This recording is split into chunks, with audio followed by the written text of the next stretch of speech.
Welcome to 7 Investing Now, a show that teaches you how to take a long-term view on investing by better understanding what's happening in the market now. If anything makes this the next to last show of 2020, it's that we just spent 4 minutes taping and we had hit the live button, but it did not send us live. Welcome to the next to last 7 Investing Now of the year. God, this year cannot go away fast enough. My name, of course, is Daniel Brooks Klein. My friends call me Dan. My mom calls me Daniel, maybe some teachers, but for the most part, my friends call me Dan. We just got past Christmas. Was not a great Christmas. I tempted the Christmas gods by postponing till June, and even the little part of Christmas I tried to do got ruined.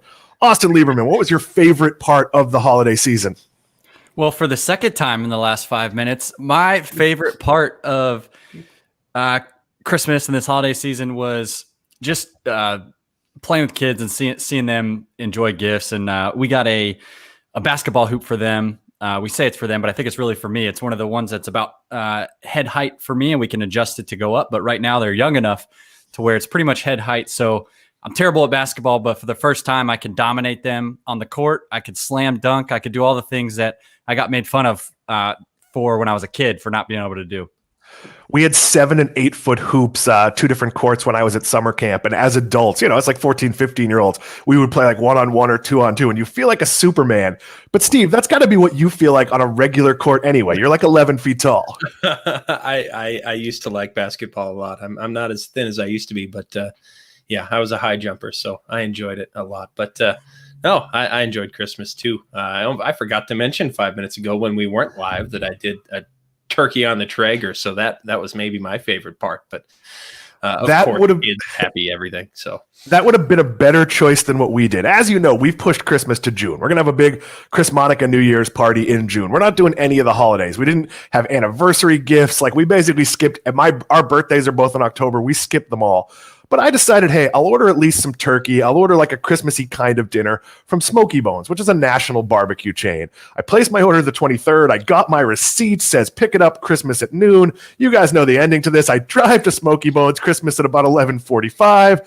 I get there and I go, there's only one car. Well, maybe they made the orders yesterday and I'm just picking up.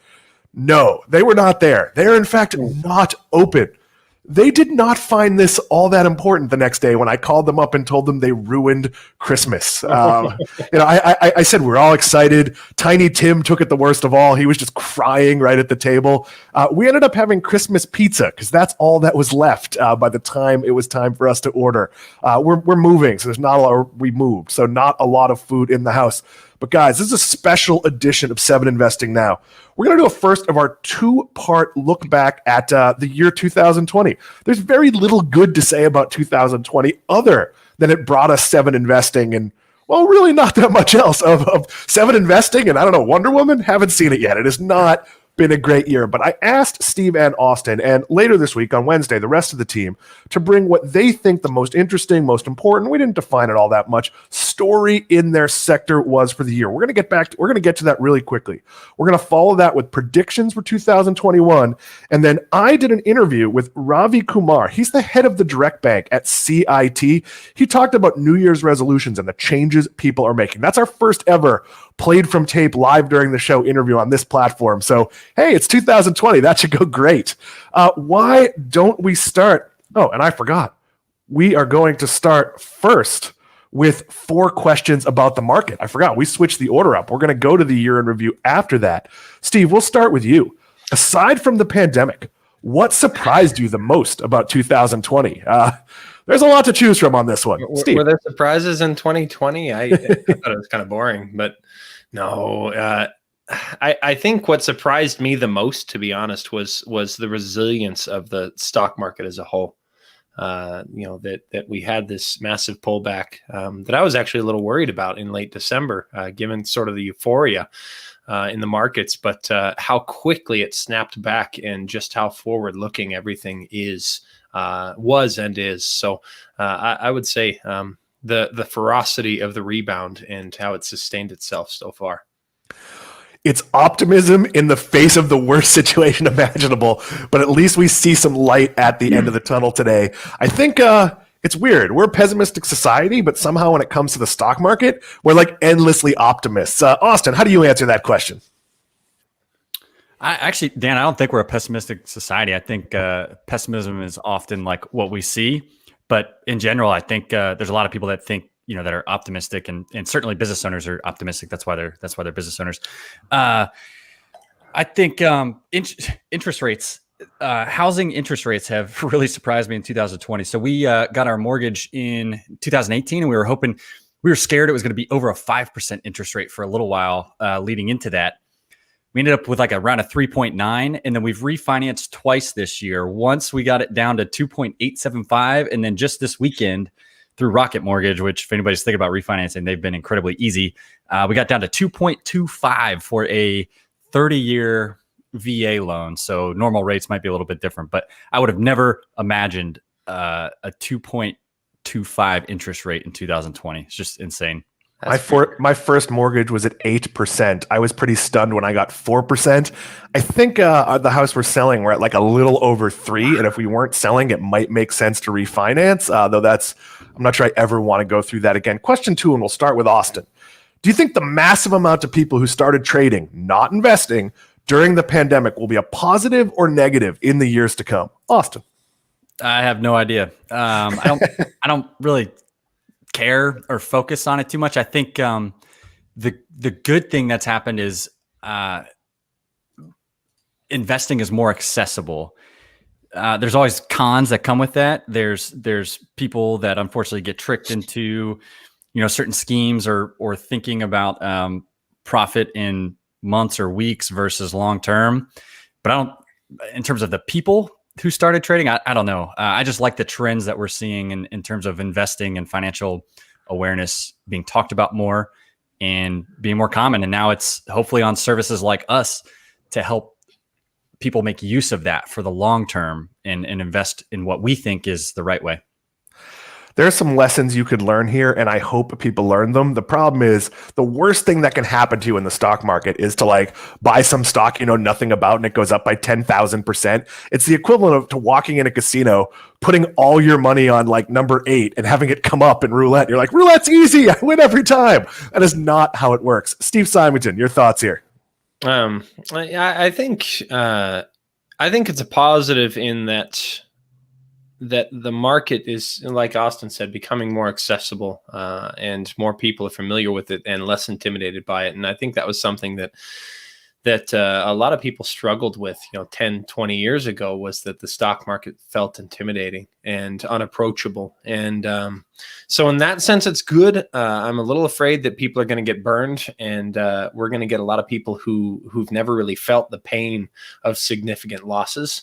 And that's going to be tough to watch. But I also think that'll help people pivot from short-term trading focus to a long-term investing methodology. So I should hope that happens sooner than later. Maybe people say, hey, you know what, I should be more cautious with my gains and transition to a safer approach. But I hope it'll be good. That's why we preach long-term investing here at 7 Investing. If you own good companies and just hold on to them, you don't have to look at the stock market every day. We do because it's our job and it's kind of what we're judged on. You don't have to. Remember, this is an interactive show. It's, of course, a couple of days before New Year's. We assume most of you are watching this taped. But if you're watching it live, share a comment with us. We are happy to take your questions, take your thank yous, take your complaints, whatever it is, live on the air. Question 3. What's something you think most people get wrong about the stock market or the sector of it you cover? I'll start with mine. I'm not going to weigh in on all of these. I cover retail, and people have this really strong misconception about how much of sales is moving online. They think it's 50%, 60%. At the height of the pandemic, it was 20%. It will probably be about 18% normal run rate post-pandemic. It's not going to get that much higher than that. So be wary when you read something that gets it all wrong. The internet killed them all. That's not what happened. Steve Symington, you can go first. I think one of the things that most people get wrong about the stock market, not necessarily just sectors I cover, are assuming that large, seemingly expensive stocks can't continue to get even larger or even more expensive. So that's something, winners tend to keep on winning, and a lot of people tend to focus.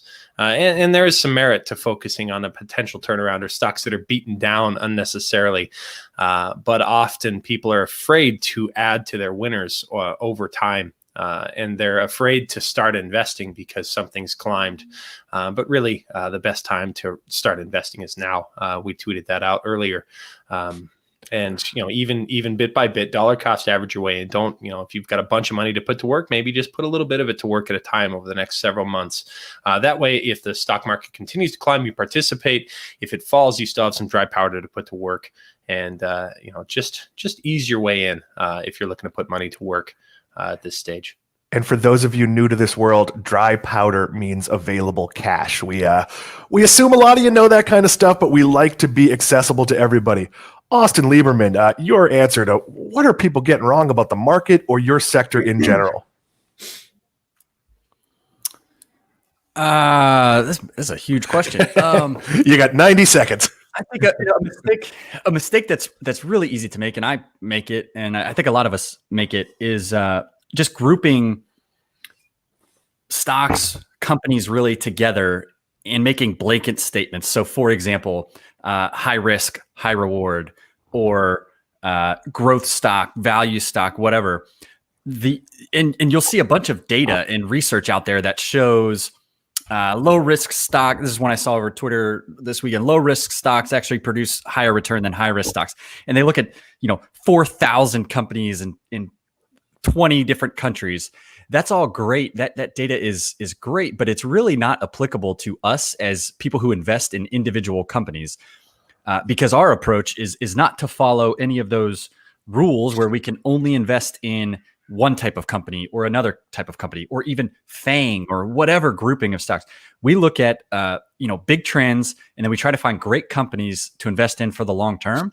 And so I think it's a trap to fall into those like blanket wide statements across multiple industries, and something that I try not to do because I'm looking at individual businesses. Question number 4. Where were you the most wrong when it came to the stock market or a specific stock over the past year? For me, it's multiple years. It's Tesla. I didn't believe in Tesla, and I'm astoundingly wrong, apparently. Austin Lieberman, you could take this one first.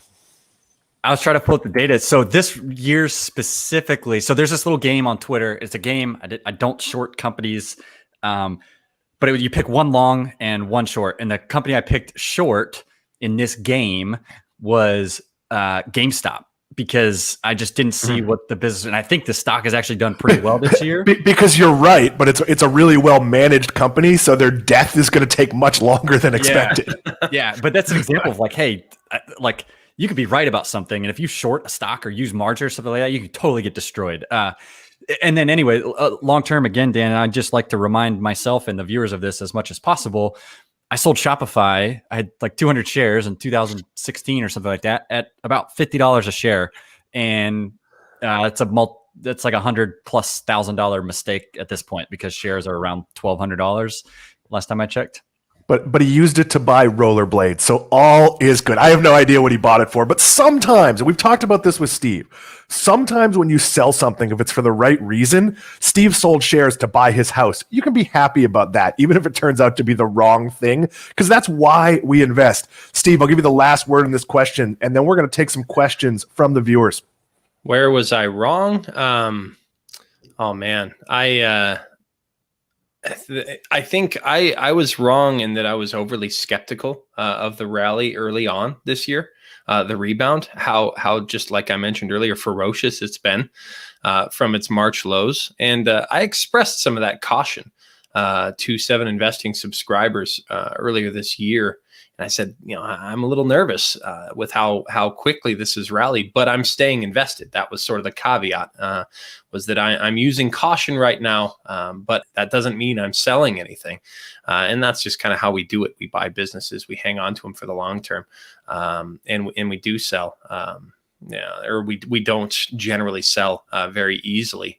And, sometimes we might trim a position or something if it's too much of our overall portfolio. And to be honest, I actually did that with Tesla, which I bought not last June, but the June before at like a split adjusted $40 a share or something absurd. And I sold it at, I think, it was like 900 or something before it split. I didn't sell it all. I sold about half my position at the time. I should have obviously hung on to it all, just like we say we will, but it was such a huge part of my portfolio. I was like, this is making me nervous. So maybe there's another place that I was sort of partially wrong, but I did believe in Tesla at the time. But yeah, I was pretty skeptical of the rally, and I would say technically I was wrong, even though I held on to the stocks that I owned. I was sort of wrong in my caution that how much further can this go in the near term. Yeah, I actually think it's okay if you own so much of something in terms of value in your portfolio that it doesn't pass the sleep test. If it's not worth the potential extra profit if you're worrying about it at night. Before we get to what we're watching, where we're going to talk about the top stories of the year, let's take some questions quickly from the viewers. Breenwatch wants to know about two stocks, Zoom and Chewy. I'm going to talk about Chewy a little bit. Guys, raise your hand as to who wants to talk about Zoom. Chewy is actually a company that I think would have been a disaster had the pandemic not happened. They don't do anything that Amazon doesn't do, and they're not a better price. But the pandemic forced customers to them. Amazon couldn't meet orders for some of the pet products. That got customers to Chewy, and Chewy is a perfectly good service. It's as good, if not slightly better an experience than Amazon. There's a little bit more of a personal touch. So Chewy is one I did not believe in, and I don't want to own it because of the complicated ownership structure with PetSmart controlling it. But this went from something I thought wasn't viable to actually being a pretty good business because of the pandemic. Austin, you wanted to take Zoom.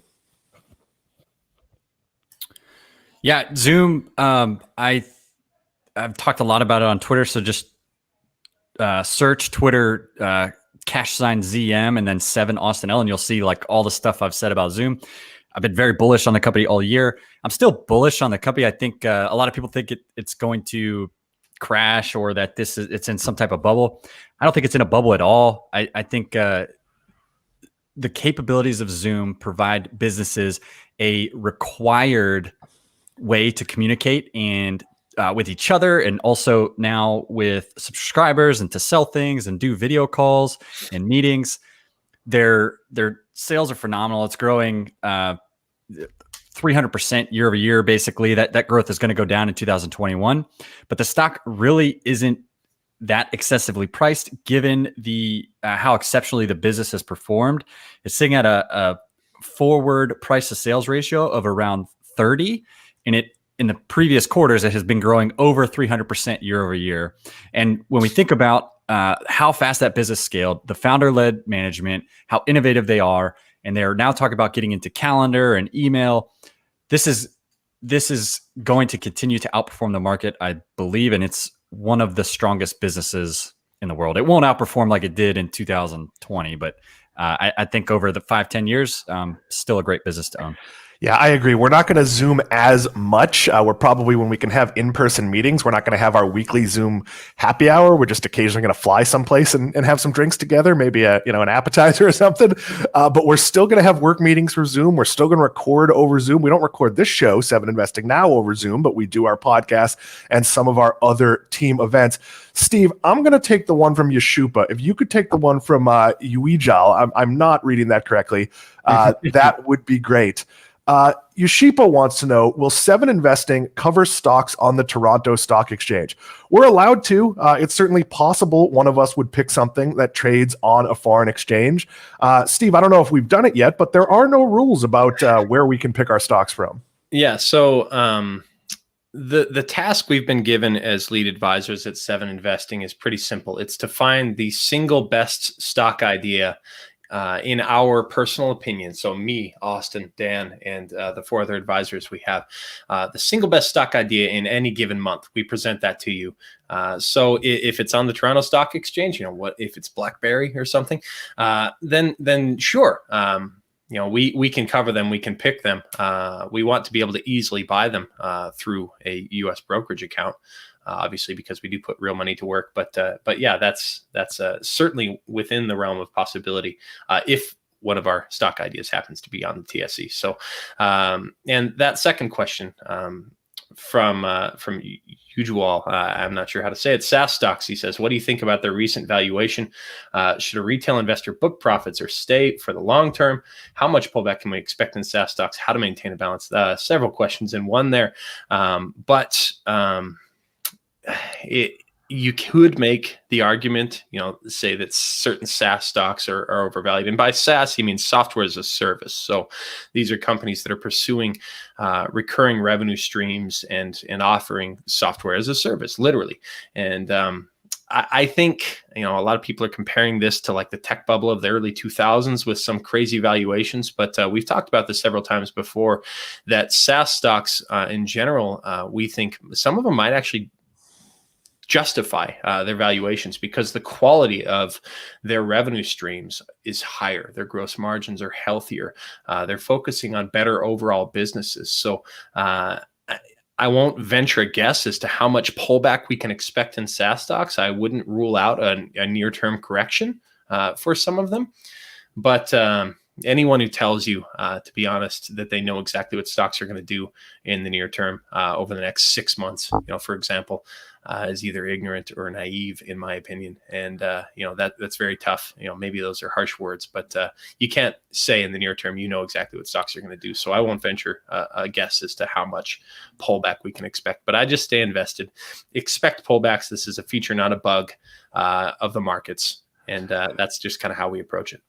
Steve, you are ruining Wednesday's show where I am having Mistress Claudine, a psychic who knows exactly where. No, I'm kidding. We are not doing that. That would be a great idea. We're going to take more of your questions as we go, but we are going to move on now to what we're watching. Guys, let's keep this tight. We are running a little bit long here, and we've got that interview to run. We're going to talk about our top stories of the year. Steve, you wanted to go first. What most excited you about 2020? So I think there's a couple themes that are starting to emerge. I think one is that artificial intelligence is people investing in AI. The trend has been accelerated, so we've seen in healthcare in particular. I think there was an Optum survey recently where they surveyed 500 different healthcare executives, and 56% of them said they're accelerating or expanding their AI deployment timelines in response to the pandemic. And I think we're going to see more headlines like that as we go into 2021. We're going to see that these companies have really accelerated their investments in artificial intelligence and machine learning, and specific ways that they can actually create value and shareholder value and build their enterprise value of their businesses by leveraging AI and machine learning, whether that means, investing in something with data analytics, or the specific systems that support their businesses. But I think we're going to see more headlines like that, specifically as it pertains to AI. And I guess as a bonus, if I can squeeze it in, I think it's also, the pandemic also accelerated the momentum of companies crucial to network infrastructure. So you see a lot of companies that kind of support the internet as we have it. And a couple of them, several of them are on our scorecard already. But remember back in April when we had these stay-at-home orders and everybody using Zoom, the internet was quite literally pushed to its limits as far as capacity went, and it managed to hold up in large part thanks to the companies that were supporting network infrastructure. And I think they've sort of proved their worth there, and I think companies have realized they don't want to push the limits like that again. So the ability to kind of leverage those companies and investors who know to buy those stocks when they're down, or even to add to the winners, I think will win going forward. So network infrastructure, AI, I think both accelerated by the pandemic in 2020, and should be an interesting 2021.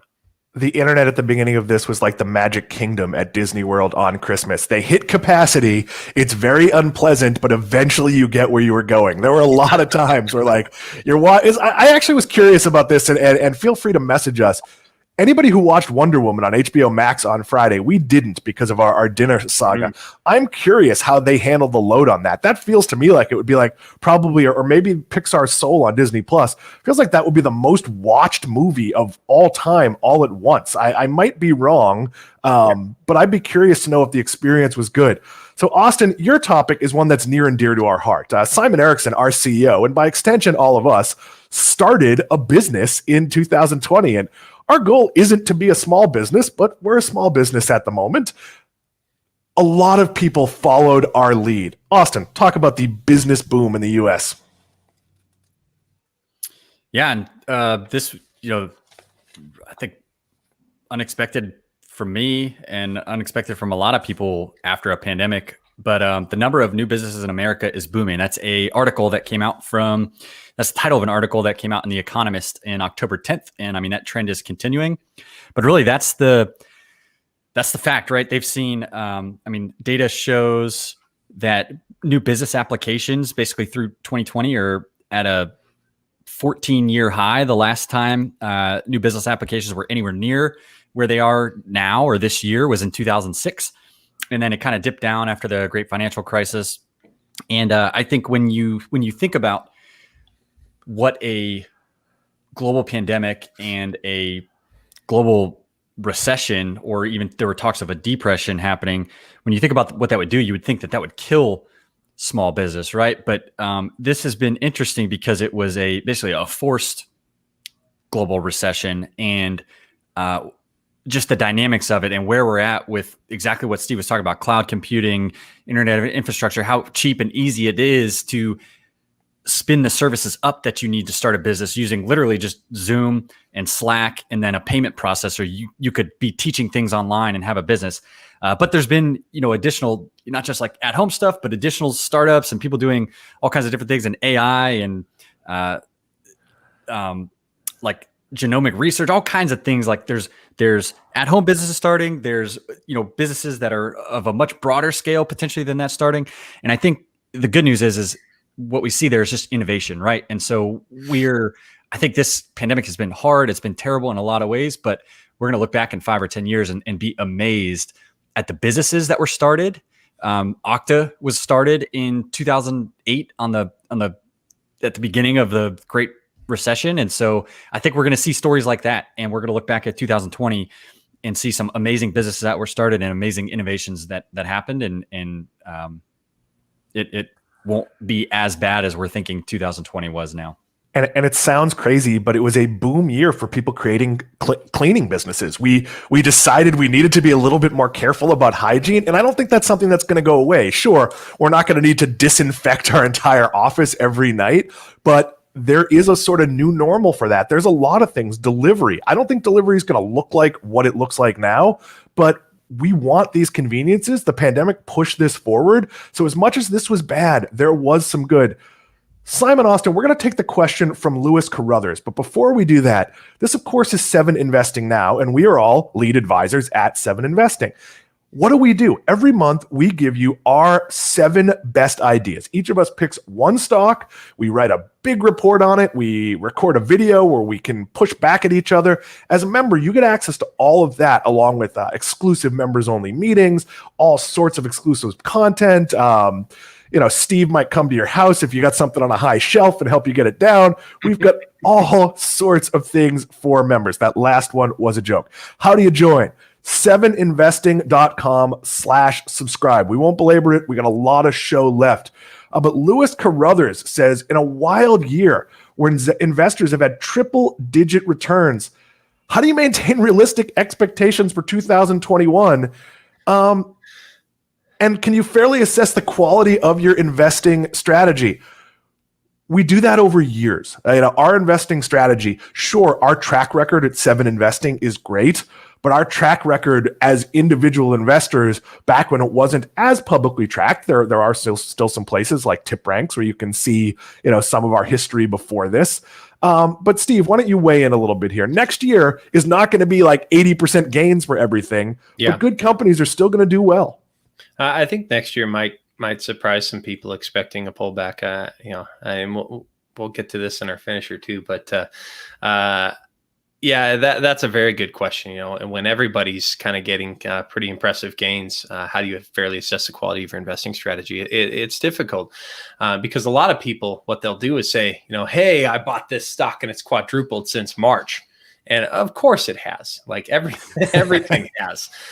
So that's really tough. But, and what makes our track record a little more difficult is that we're picking new stocks on the first of every month, and then we're measuring their returns based on the S&P 500 from the first of each and every month. So even if the stock market falls, or if it's only up 5% or whatever, we've got to beat it. And so it's difficult, but like you said, over the course of years, I think is how you fairly assess the quality of your investing strategy. And one of the things that we do is our homework. They're comprehensive reports. We spend a lot of time digesting and digging into the companies that we recommend.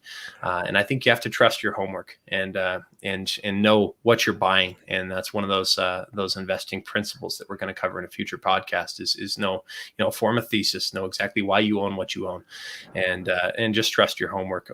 And it'll play out as you.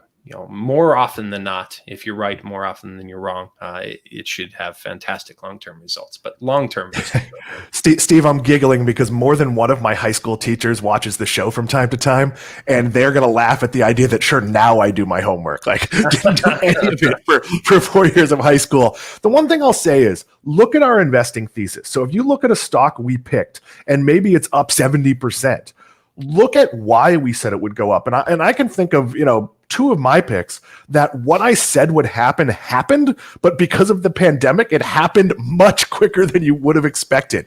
I think we're seeing that in a lot of places. And then what we do is we evaluate. If you remember, you get our year-end summary. And what we did in some of the year ends is we evaluate, okay, yep, this is pretty frothy. It's growing pretty fast, but here's where we still think it can go. Guys, this was exciting. We are going to hit the home stretch. We're going to go through our predictions for 2021. Just a quick prediction for each of us. Steve, I will let you take this first. For 2021, are we looking at the market as a whole? It can be anything. You want to predict Anaheim Ducks Stanley Cup? Go ahead. I think it'll be a better 2021 than a lot of people fear it'll be. The markets have rallied really hard from their March lows, but I think with persistently low interest rates, this is just me. Off the cuff, I guess, but persistently low interest rates, encouraging people to continue to own equities rather than fixed income investments. That's a tailwind for the stock market. We have fresh stimulus coming in. We have an administration coming into the White House that is looking for additional stimulus after that, that I think should help as we sort of see this return to normalcy. But that doesn't necessarily mean the market as a whole will climb. But I think this will be great for stock pickers like us who have the ability to single out opportunities within, seeing the forest through the trees, I guess, finding opportunities that will win no matter what. Steve, before we throw to Austin, I'll predict that we're going to see a lot of experimentation in the co-working, co-living, and transportation space. I think you might see like commuter flights into like San Francisco from like cheap, nice places where you come in and you work for 3 or 4 days, sort of like the casinos offer where like you could leave Friday morning and come back Monday morning and they take care of the flight. It's actually a very old school thing that the casinos have been doing now. Austin, before we get to you, I want to share a comment from Silvertrap. I saw that. I am investing in all the stocks that Austin recommends from now on. He is from the future. All his picks, and I'm going to guess those are rocket ship emojis. Look, we're not always right, but Austin is right more than most of us a lot of the time. Austin, your prediction for 2021. I have nothing else to say after that tweet. I agree with everything that person said. Thank you, Silvertrap. No, thank you. I mean, incredibly kind. So my prediction is that most people's predictions are going to be wrong, and to just remember that, right? And like, none of us are here making these predictions saying like we know what's going to happen. We say all the time we don't know what's going to happen. We're kind of having fun with this, making predictions. So if I had to make a couple, I think Alteryx is going to be acquired in 2021. That's not, I own the company. That's not my investment thesis. I actually think I don't want this to happen. I think Fastly is going to get acquired in 2021 as well, or before 2021. We'll see, maybe this week. And then I think, that's it. I mean, I don't know. I don't think predictions are tough, right? It's like the market's going to go up, it's going to go down. Nobody knows what's going to happen, and invest in great businesses. And then back to the question about like, how do you move your strategy forward, or how do you know what was right and what was wrong? I look at the thesis is what I wanted to see happening in the business happening, and then try to disassociate that from stock market returns, especially now. One thing I am thinking about is if I've recommended a company and I'm saying that I want to own it for 3 to 5 years and the stock is up 100% this year, do I still want to own the company? Am I still bullish on the company, or am I thinking that that's it? And if I'm thinking that that's it, then that's a sign to me that I'm not really investing for the long term, because when I think about long term, I think about returns in the thousands of percents. That's a kind of a lofty goal. So that means if a company goes up 100% and I'm nervous about it, then I probably didn't do enough work and think long term enough, because I should be thinking in terms of, multiples of that.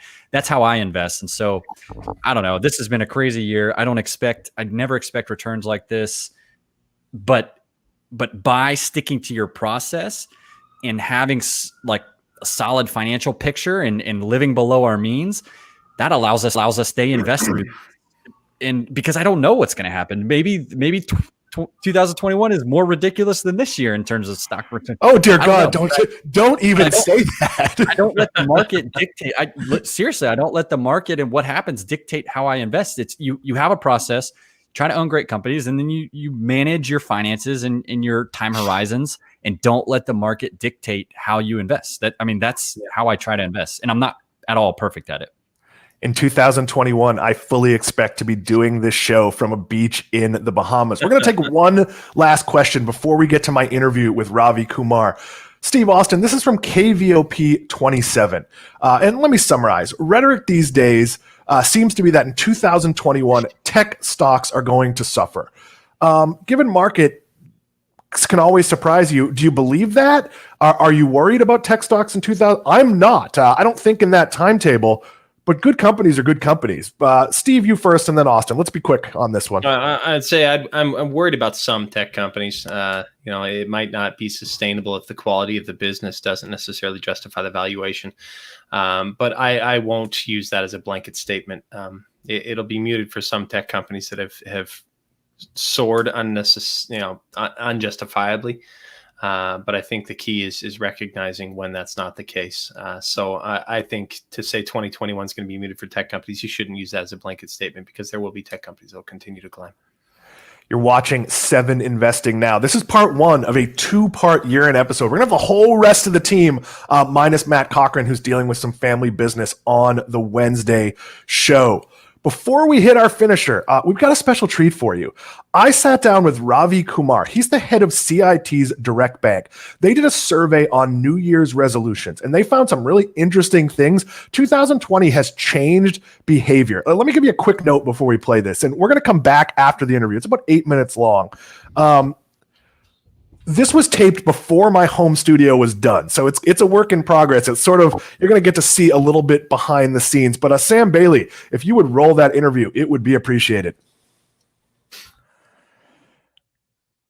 And joining me today on 7 Investing Now is Ravi Kumar, the head of CIT's Direct Bank.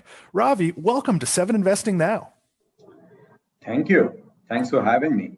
Very excited to have you here in our makeshift studio. We're getting there. We're not quite done. Just realizing my shot, not exactly perfect, but this is eventually going to be my in-home studio. We are getting there. You guys did a survey, and you found that despite the difficulties of 2020, 64% of those surveyed kept the resolutions they made for the year. The study also showed that 40% of Americans are saving the same amount of money compared to this time last year, with another 27% reporting that they're saving more money. That's about 2/3 saving more or the same. Ravi, this has been a difficult year. Are these results kind of encouraging? Despite all of this, people are still on the right track? Yeah, this was when we got the results. Obviously it was very encouraging, because this has been a difficult year for all of us. And to see that 2/3 of Americans or more are actually saving either the same or more was encouraging. Though it looks like there's financial stability in most people's lives. So yeah, we were super thrilled to see the results. Do you think the pandemic scared people into being a little more cautious? I know even I'm working, my wife is working. I've been maybe a little wary to spend money. Yeah, I think people are cautious, but people also are using the time to think about their finances. They are budgeting, I think, from what we are seeing. And people are getting into the habit of savings, right? Which people didn't have maybe not the time for or not the energy for. So I think it's, for all the negative things which have happened this year, that has been, one positive streak that we have seen. We're going to list through some of the negative things that have happened. No, we're not. We all know what the negative things are this year. So we often talk about this. It doesn't matter what you did in the past. You might have to correct some of those mistakes. If your credit's bad, if you have a lot of debt, you got to get out of that. But it's important to start right now. What types of financial goals would you like to see people set for 2021? Yeah, first is, if you do not have it, have an emergency savings. Emergency savings are super important in all times, but particularly this pandemic has shown us that you need to have one. Because if you don't have emergency savings, and if you have a medical emergency or something happens, you either have to fall onto credit cards or personal loan, which has got a lot more cost. Many times you might not even have the money come to you right away. So have emergency savings, set a goal for yourself and start saving towards the goal. The second is to make sure that you are consistently saving. Habit of savings is like waking up at 6 a.m. every day. And if you don't have that habit, make it a priority. So that's another goal I would suggest.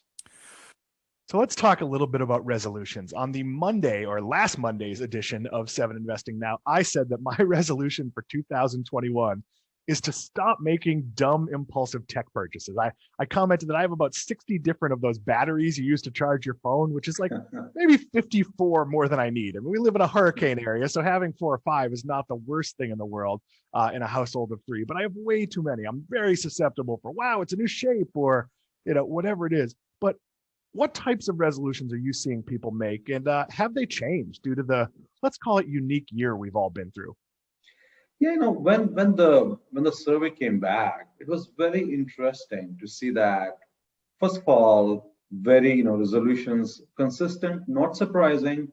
Like 56% said they would exercise more regularly. 50% said they would manage their weight.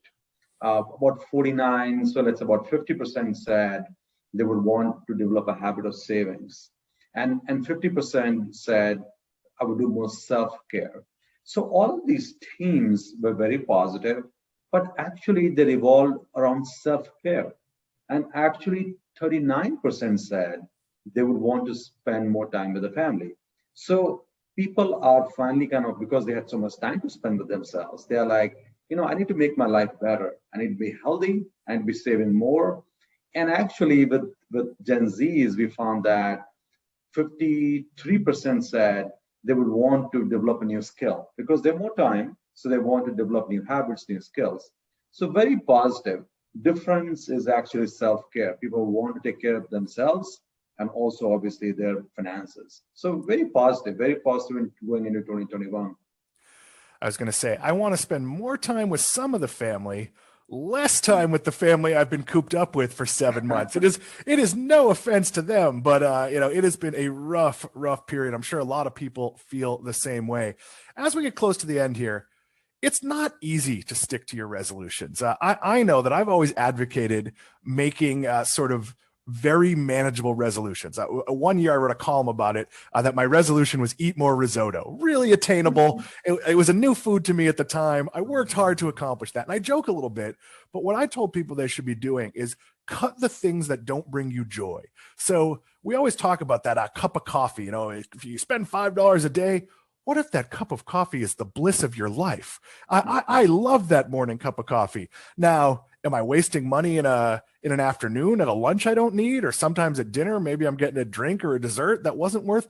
That's where you make the cuts, the ones that hurt the least. What types of advice do you give your clients and your staff members about sticking to resolutions? Yeah, first of all, in the survey, we found that actually this year, because of everything we talked about, people have been able to be more successful this year about savings.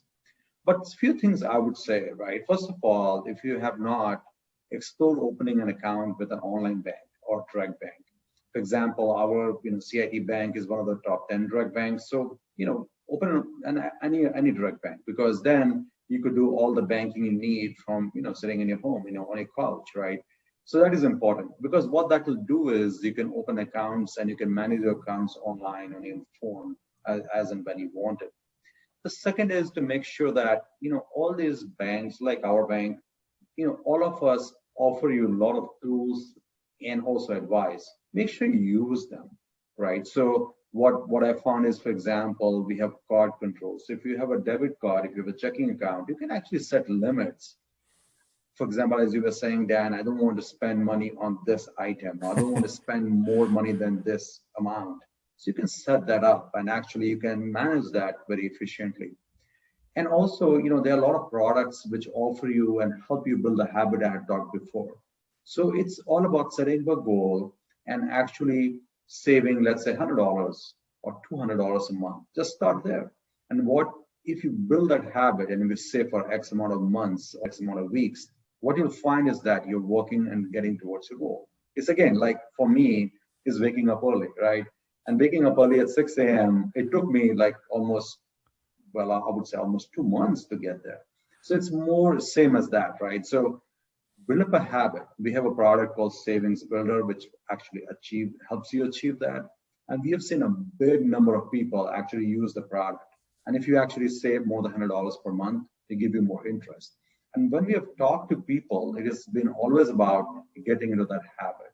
And so we have had, so many stories. For example, a veteran who just came out of the force.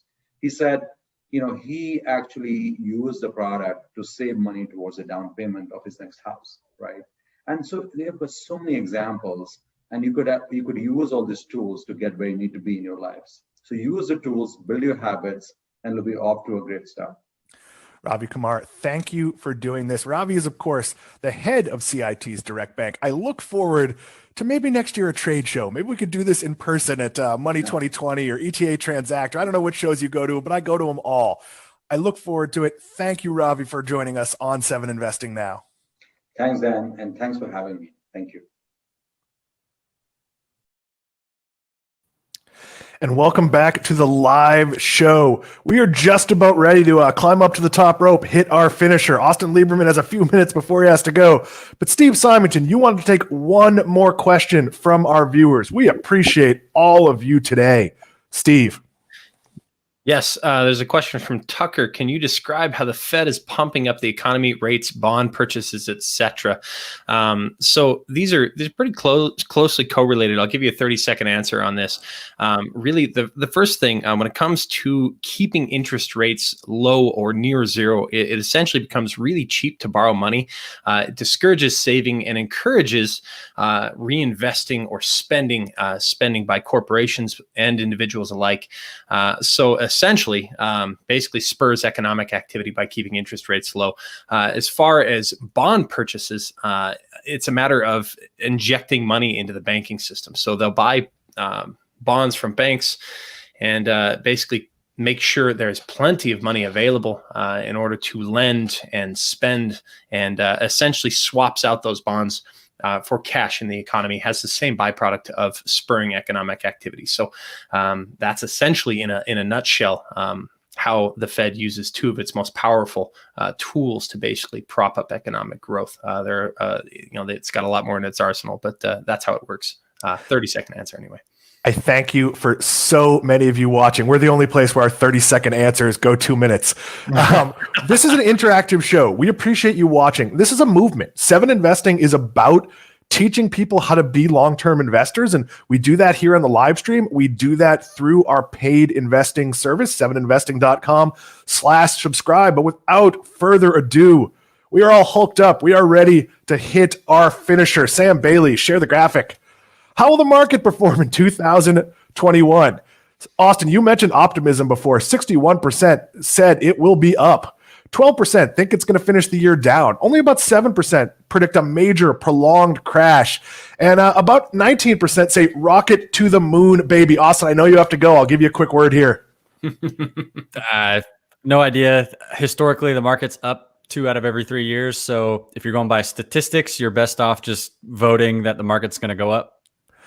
Austin, feel free to duck out. Steve Symington, I'll give you the last word here.